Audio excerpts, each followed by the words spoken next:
Hey everyone, Riley with Kite Paddle Surf here, sharing my wing foil setup here. Lots of goodies from Armstrong, a couple of the kind of tried and true pieces, and then their new 935 mast. Been running the 925 HA for most days out winging. It's just an excellent foil. Fast, glides forever, but it's still super fun to ride. Turns great. Nothing bad to say about this foil. We did just get in the new MA stuff, which obviously there's a ton of hype about that. So I'm really excited to try those out, but for me, the 925 has been my go-to. Paired with the 232 rear, been running that, no complaints, so haven't found any reason to change that up. 935 masts, obviously these are fairly new. We've had these in for a month or so now, so I've been able to get out on it a fair bit. It was a bit of a learning curve switching it up from the 85, which was my kind of previous mast of choice.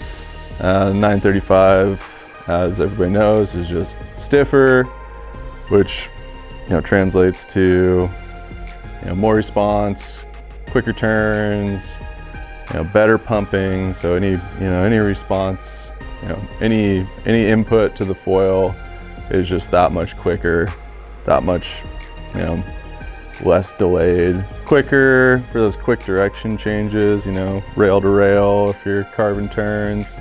They did also update the new mast. I don't know if you can see this, but it's got a bit more rake to it, which translates roughly to putting a bit more pressure on your front foot on the board, which Armstrong is saying, and I found this to be true, that you do want to scoot the mast back in the tracks about 1 centimeter to 2 centimeters, depending on what front foil you're using, which is great because that'll translate to being able to use all these foils with more boards. You won't have to necessarily use the FG boards, depending on the rider.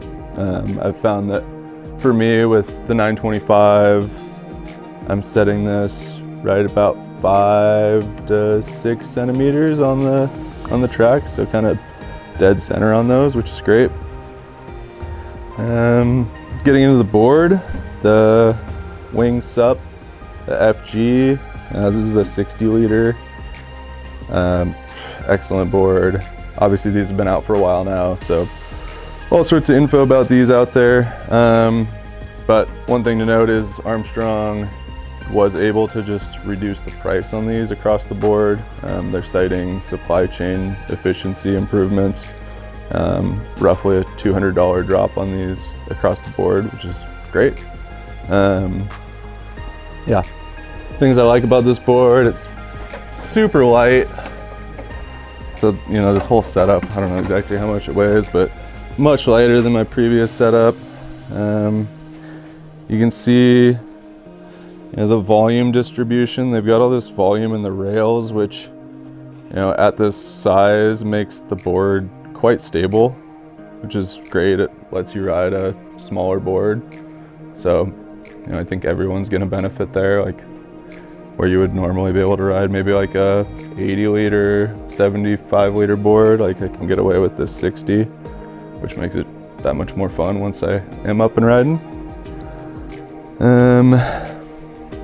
Yeah, just a really high quality construction, carbon fiber. It seems to be pretty bomb proof. You can see some scratches on there, a couple little scrapes, but it's held up to my abuse really well. Yeah, really fun board to ride. It's quick, turns great. Anytime you contact the water, whether it's touching down with the nose or catching a rail, it just kind of slices through or pops back up on the foil really easily. So just a super fun board to ride that's really responsive. Yeah, can't say anything bad about this thing.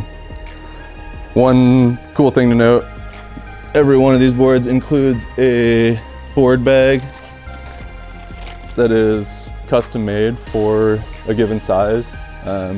So where these boards are rather expensive, they do include this very high quality bag. You can see it's got, you know, nice padding in there, really good padding on the rails. I would feel pretty comfortable, you know, throwing this thing on an airplane. Yeah, that's my board. All right, everybody, thanks for watching. If you like this, please don't forget to like, subscribe to our channel, hit us in the comments or give us a call at the shop with any questions. And we will link to all these products in the description. You just scroll down there. But yeah, give us a call at the shop if you have any questions, and thanks again.